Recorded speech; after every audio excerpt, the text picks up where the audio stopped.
부부끼리 맺었던 약속, 친구와 맺었던 약속, 여러 가지 약속이 있을 텐데요. 어떤 약속이 여러분의 마음 가운데 남아있고 그 약속이 생각이 나십니까?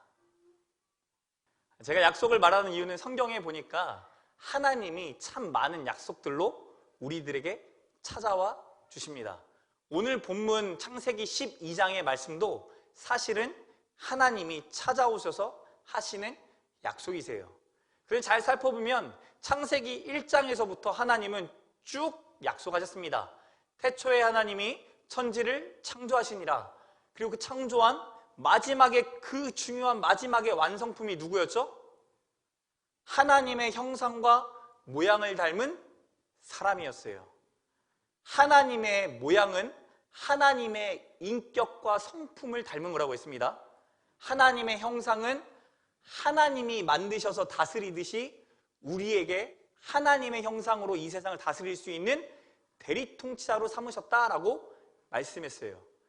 그리고 난 다음에 주셨던 명령이자 약속이 생육하고 번성하고 땅에 충만하고 정복하고 다스려라. 명령이었지만 하나님의 약속이었어요. 무슨 약속이에요?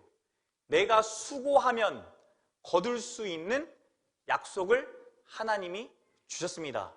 근데 안타까운 것은 사람이 하나님의 약속을 지켰어요? 안 지켰어요? 지키지 않았죠. 지키지 않다 보니까 약속이 깨져버립니다. 깨지고 난 이후에 정의로우신 하나님, 의로우신 하나님은 심판을 하셔야 돼요? 안 하셔야 돼요?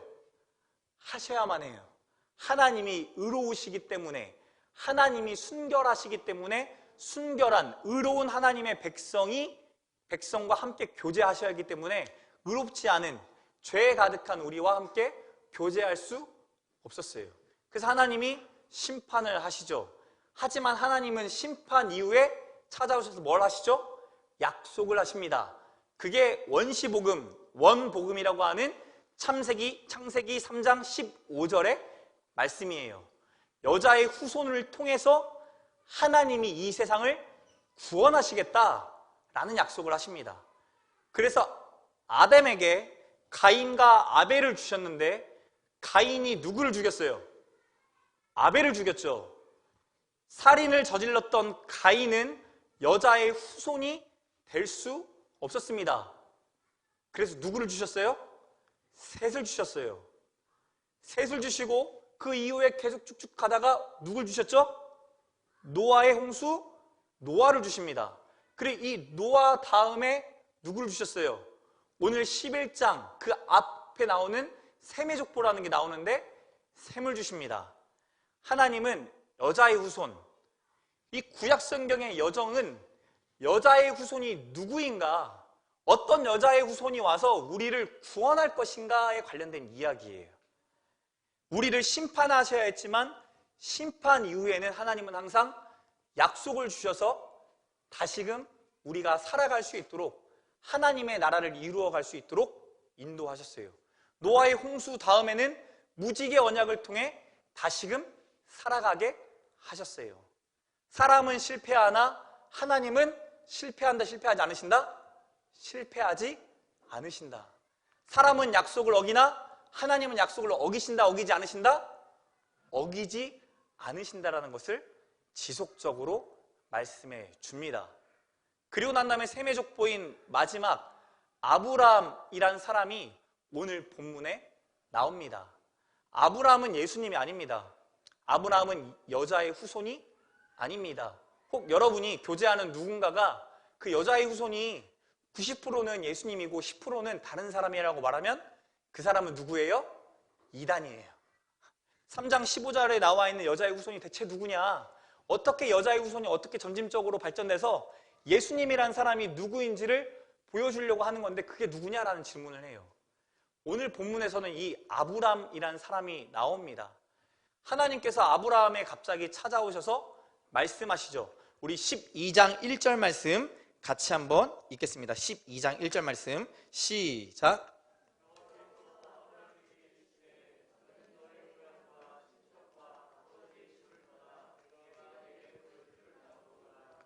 네, 하나님이 아브라함을 어떻게 찾아오셨는지, 이전에 교제를 하셨는지, 아니면 아브라함이 어떤 사람이었는지 정확한 데이터에 대해서, 정확한 이야기에 대해서 말하고 있지 않습니다. 그저 이 아브라함이라는 사람은 아빠 누가 있어요? 데라라는 사람이 있어요.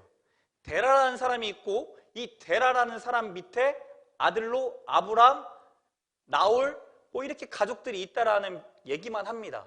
그런데 갑자기 찾아오셔서 하시는 얘기가 너는 너의 고향과 친척과 아버지의 집을 떠나 내가 내게 보여줄 땅으로 가라 라고 말씀합니다. 이전에 함께 나눴던 말씀 중에 부부가 결혼하는 이야기, 부모를 떠나 라는 말이 있었어요. 부모를 떠나서 한 공동체를 이뤄야 된다는 말을 했습니다. 근데 그게 쉬운 일이에요? 쉽지 않은 일이에요? 쉽지 않은 일이에요. 부모를 떠난다라는 게 너무나 기쁜 일일 줄 알았는데 생각보다 쉽지 않아요. 고대 사회에서 부모를 떠난다라는 것은 무슨 얘기라고 했어요? 내 목숨을 내어놓고 사는 거랑 마찬가지다라고 말했습니다. 근데 여기에서 뭐라고 얘기하냐면 고향을 떠나고 친척을 떠나고 아버지의 집을 떠나라 라고 말합니다. 아브라함의 나이 언제 얘기하죠? 75세라고 성경이 말을 해요. 75세면 알 만큼 알 나이 아니에요? 이 고대 시대에 더 많은 나이를 살았다라고 성경은 얘기하지만 그런다 한들 75년 동안 살아가면서 웬만큼 뭔가를 경험하고 알았을 나이잖아요. 내가 편한 환경, 내가 살기에 익숙한 환경, 나를 보호해 줄 수 있는 환경을 떠나라 라고 말을 하고 그 말을 듣고 75세 부모를 떠납니다. 오늘 성경 본문으로만 보면 데라가 죽지 않았어요, 사실은. 데라가 죽지 않았는데 부모를 놓고 떠나는 상황 가운데 있는 거예요. 쉬운 일이에요? 쉽지 않은 일이에요? 쉽지 않은 일이에요. 더군다나 더 어려운 상황입니다. 두 번째가 너의 고향과 친척과 아버지의 집을 떠나 그 다음이 중요해요. 내가 내게 보여줄 땅으로 가라예요. 내가 내게 보여줄 땅. 그럼 보여줬다라는 거예요? 안 보여줬다는 거예요? 안 보여줬다는 거예요. 하나님이 갑자기 나타나셔서 아브라함에게 오셔갖고 나 하나님이야. 너 나의 형상이잖아. 형상인 아브라함아, 내가 너에게 뜻이 있어. 그러니까 내가 너에게 보여줄 땅으로 가. 가족도 친척도 주변에 있는 모든 것도 놓고 가 라고 말합니다. 쉬운 일이겠냐고요? 쉽지 않아요. 아브라함이 그의 고향을 떠났습니다. 아버지와 함께 하란에 머물렀죠. 하란에 머물렀을 때 성경에 보니까 뭐라고 나와 있냐면 아브라함과 그의 아내와 그의 소유와 그에 속해져 있는 사람들이 있다라고 합니다. 75세가 될 때까지 많은 것들을 이룬 상태예요. 많은 것들을 가지고 있는 상태입니다. 책임감을 느끼고 있는 상태이고 나의 결정으로 인해 나의 자녀도 나의 아내도 나의 소유도 한 번에 없어질 수도 있는 그런 상황입니다. 그런 상황 가운데 놓여 있는데 하나님이 아브라함에게 내가 내게 보여줄 땅으로 가라 라고 말을 하죠. 보여주신 게 아닌데도 불구하고 가야 돼요. 여러분이면 가시겠습니까? 2절 말씀 같이 이어서 읽어보겠습니다. 2절 말씀 시작.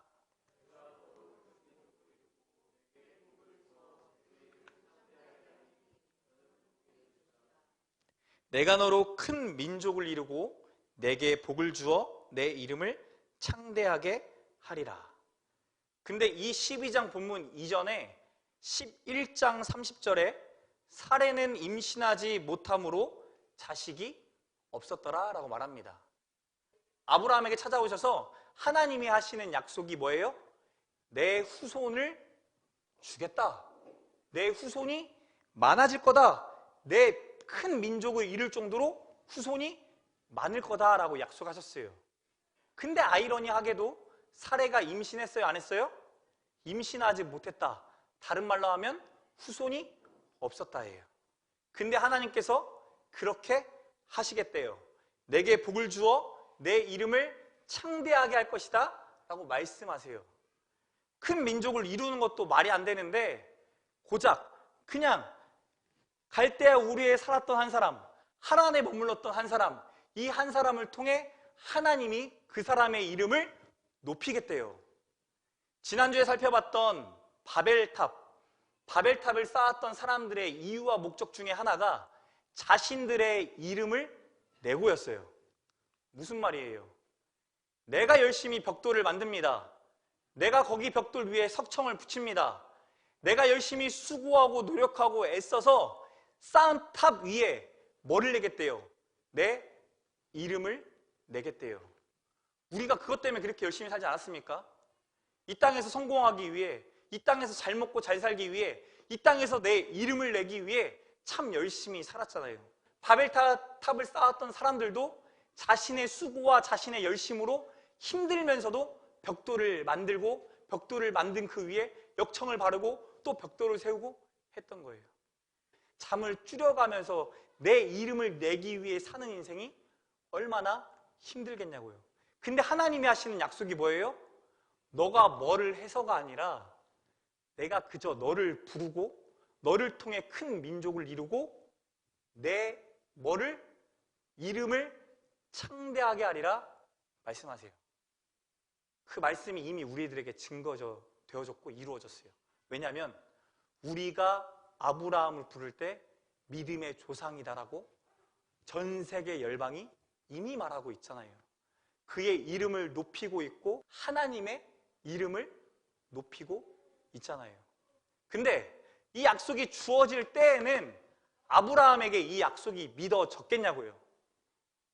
뭐도 없는데, 자식 한 명도 없는데 내 민족, 그냥 자녀가 창대하게 된다는 것도 아니고 네 민족이 큰 민족을 이루겠다는 약속이 허황되게 들리지는 않았을까요? 그럼에도 불구하고 아브라함은 갑니까 안 갑니까? 갑니다. 3절 말씀 같이 한번 읽겠습니다. 3절 말씀 시작.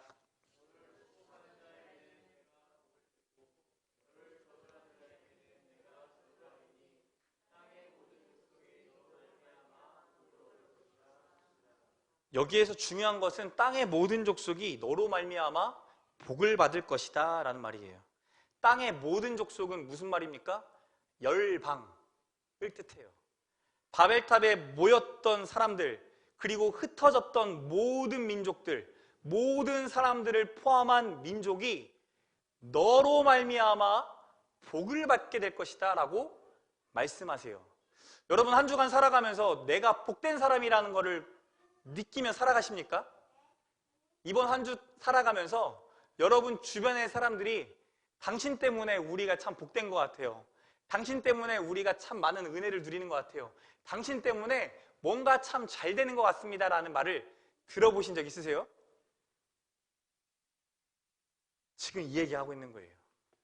갑자기 찾아오더니 하는 얘기가 목사님 때문에 우리 교회 잘 되는 것 같아요. 목사님이 기도해 주셔가지고 우리 가정이 잘 세워지는 것 같아요. 목사님 때문에 우리 아들이 잘 세워질 것 같아요 라고 말하고 있는 거예요.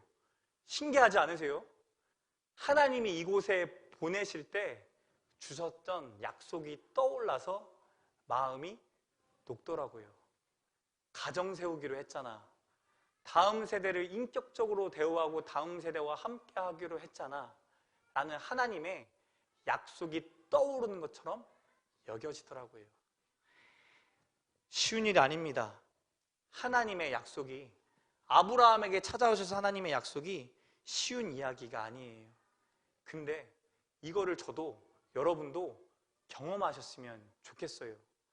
너를 축복하는 자를 내가 축복하고 너를 저주하는 자를 내가 저주하리니 너는 복이 될지라. 나를 통해 하나님의 복이 흘러가는 것을 경험하는 저와 여러분이 되시기를 축복합니다. 이 창세기 12장 1절에서 3절을 우리는 아브라함 언약이라고 말합니다. 이 아브라함 언약에서 가장 중요한 세 가지가 딱 방금 말했던 1절, 2절, 3절이에요. 땅, 민족, 복이에요. 12장부터 마지막 50장까지 땅에 관련된 이야기이고요. 어떻게 민족이 되어져 가는지의 이야기이고 어떻게 복이 흘러가는지에 대한 이야기입니다. 이 약속을 아브라함에게 주셨는데 아브라함의 후손인 이삭과 야곱과 12지파와 그리고 이스라엘 나라를 이뤄가시는 것을 통해 하나님이 어떻게 신실하게 이어가시는지를 보여주세요. 그럼 우리에게도 하나님이 약속하시는 거 아니겠어요? 지금 보여지는 상황과 환경은 절대 아닌 것처럼 보여지는데 나는 땅 하나 갖고 있지 않은 사람이고 내 주변에 내가 참 복 있는 사람이다라고 말하는 사람이 없음에도 불구하고 하나님이 찾아오셔서 우리의 정체성을 그렇게 불러주시니까 하나님이 우리가 복된 사람이라고 말하니까 하나님이 하실 일들이 기대가 되는 저와 여러분이 되시길 축복합니다. 저는 진짜 아브라함 같은 사람이 되고 싶어요. 여러분도 그런 사람 되고 싶지 않으십니까? 나를 통해 하나님의 민족이 생겨나고 그 생겨난 민족이 열방을 하나님께로 데려오는 꿈, 하나님의 나라를 전주로 만들어버리는 꿈, 저 아이들에게 주신 하나님의 꿈이 나를 통해 흘러가는 거. 그래서 자신들도 아빠, 나 왜 이렇게 복 있지? 아빠, 나 왜 이렇게 하나님이 날 세워주시지? 라고 말하는 축복이 저와 여러분의 가정에 있기를 축복합니다. 내 눈으로 볼 때는 가망성이 없어 보여요. 근데 어떤 눈으로 보니까 가망성이 있어 보여요? 하나님의 눈으로 보니까 가망성이 있어 보여요. 내가 내게 보여줄 땅으로 가라. 땅만 중요한 게 아니라 보는 땅이 중요하다는 거예요. 내가 지금 있는 땅만 중요한 게 아니라 하나님이 보게 하시는 땅이 중요하다라는 거예요. 오늘 본문 이후에 아브라함이 가나안 땅에 실제 갔습니다. 가고 난 이후에 하나님이 찾아오시죠. 그리고 말씀하세요. 세겜 상수리 나무, 네가 보는 이 세겜 땅이 내가 너에게 보여줄 땅이었다. 그럼 하나님이 말씀하신 약속 하나가 이루어진 거잖아요. 끝이어야 되는데 끝이 아니라 50장까지 계속 흘러가면서 하나님이 땅을 얘기하고 땅을 얘기하고 땅을 얘기합니다. 근데 재미있는 사실은 하나님이 말씀하신 땅에 거했는데 그 땅에 뭐가 찾아와요? 기근이 찾아옵니다. 인간의 힘으로 할 수 없는 기근이라는 게 찾아와요. 먹고 사는 내 생사가 걸린 문제가 다 흔들리는 일이 찾아옵니다. 그래서 아브라함이 어디를 가죠? 하나님이 주신 세겜 땅, 가나안 땅을 버리고 애굽, 이집트로 향합니다. 가야 돼요? 가지 말아야 돼요? 가면 안 되는데 가버려요. 내가 이러다 죽겠구나? 가버려요. 머릿속으로 계산하니까 이게 아니구나? 가버려요. 하나님이 이곳에 있으라 말씀하셨는데도 불구하고 축복의 땅이라고 말씀하셨는데도 불구하고 가버려요. 뭐 때문에? 기근 때문에. 우리의 삶에 기근이 찾아옵니까? 안 찾아옵니까? 찾아와요. 하나님의 약속을 받았는데도 불구하고 기근이 찾아와요. 그 기근의 때 우리가 뭐 하게 돼요? 계산하게 돼요. 하나님의 땅을 보면서 하나님을 보는 게 아니라 하나님이 주신 땅을 보면서 기근을 보기 시작하니까 다른 애굽 땅이 보이기 시작돼요. 계산하기 시작해요. 아브라함만 계산합니까? 하나님, 이건 아니잖아요. 왜 기근이에요?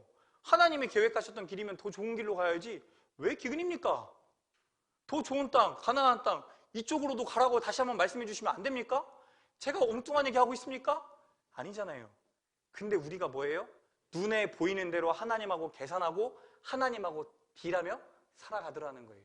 믿음의 조상 아브라함이라고 하는 사람조차도 하나님 앞에 계산하고 계산했던 사람. 근데 또 두 번째 계산을 합니다. 애굽에 내려가야 되는데 한 가지 문제가 있어요. 뭐가 문제예요? 아브라함에게 예쁜 아내가 문제입니다. 나이를 성경적으로 볼 때 우리 시대로 볼 때는 많이 들은 것처럼 보이지만 아니었던 거예요. 그렇게 늙지 않은 거예요.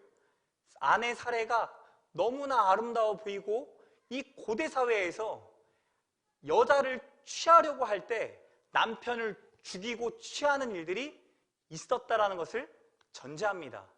그래서 아브라함이 미리 일어날 수도 있는 일을 생각해서 아내를 누이다라고 말하자라고 이야기해요.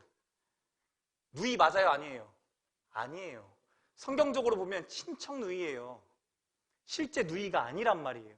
근데도 불구하고 아내를 아내가 아니다라고 고백하는 거예요. 홍길동이 아버지를 아버지라 부를 수 없는 거랑 똑같은 거죠. 아내로서의 존재를 무시하고 내가 살아갈 수 있는 방법을 강구하는 아브라함이죠. 그 아브라함에게 아브라함이 예상한 대로 똑같은 일이 일어납니다. 계산했어요. 하나님 앞에 계산했고 사람들 앞에 계산을 해요. 부부 그 계산으로 인해 하나님의 관계도 깨어질 뿐만 아니라 부부의 관계도 깨어져 버려요.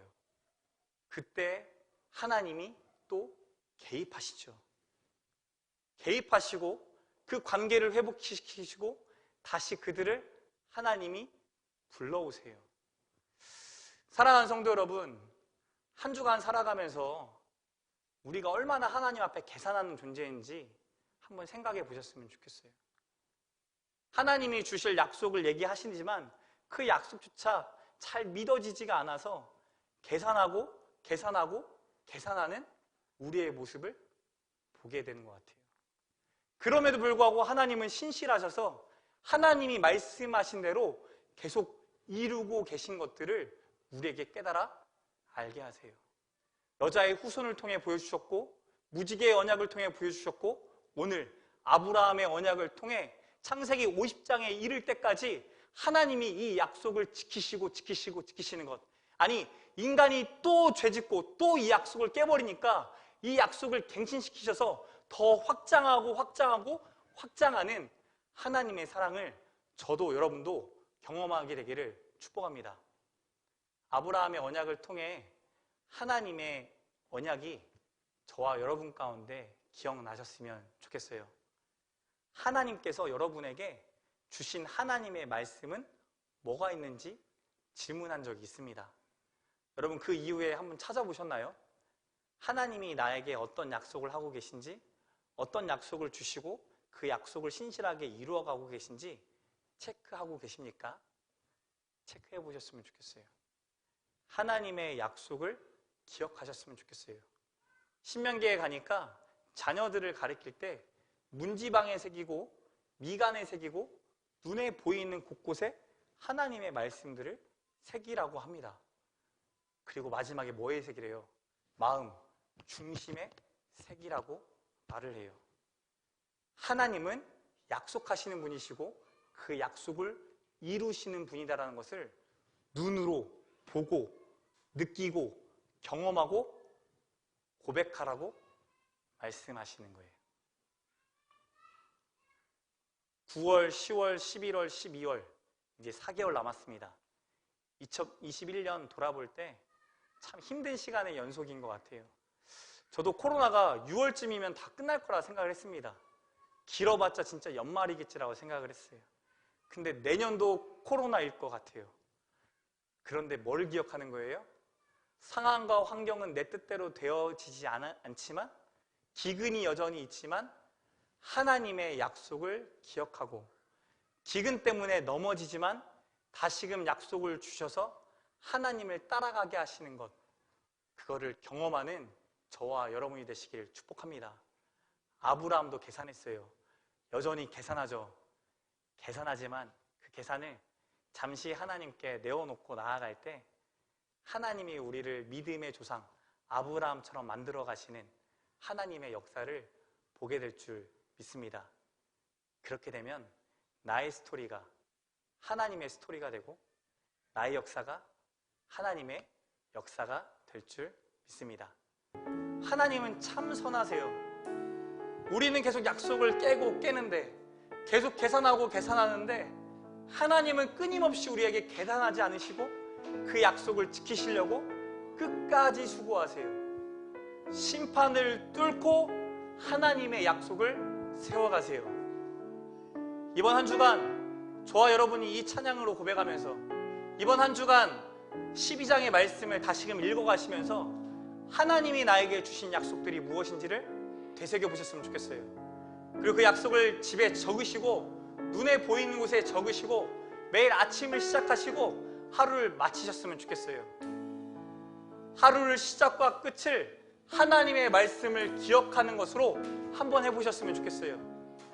그리고 하나님이 내 삶 가운데 어떻게 이끌어 가시는지를 경험하는 저와 여러분 되기를 축복합니다.